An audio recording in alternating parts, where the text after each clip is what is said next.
Ó galera, aqui eu tô com amortecedor do Corolla. É um Corolla 2011 e 2012, tá? E o cliente estava reclamando que tava aquele toque, toque, toque, toque na frente. E Corolla, cara, é difícil dar problema, né? Mas uma das causas do toque, toque é isso aqui, ó. Haste do amortecedor, folga na haste. Você pega aqui, ó.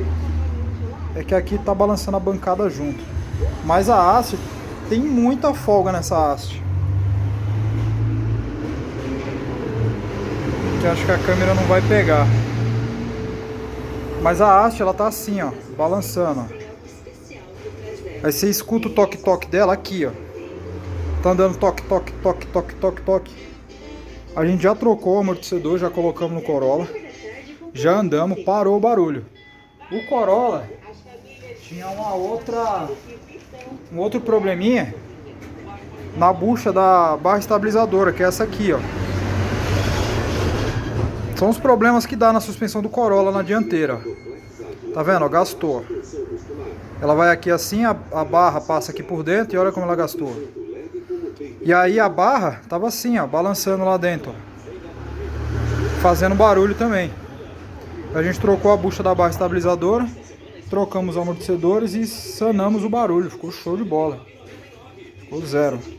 Quem tem Corolla aí, aquele Corolla 2009 até 2014, com esse problema, é bem provável que o problema seja a haste, folga na haste do amortecedor.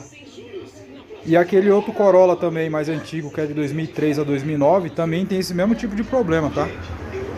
De folga na haste. Você pode ver, ó, o amortecedor não tá vazando óleo, ó, tá sequinho, o retentor tá zero. Só que ele, ó, ele não tem mais pressão, ó. Você baixa ele e, ó, ele fica. Tá vendo? Ele fica, já não sobe mais sozinho, já não tem mais ação nenhuma. E a haste dele aqui tá balançando. Beleza? Valeu! Aqui foi trocado a bucha da barra estabilizadora.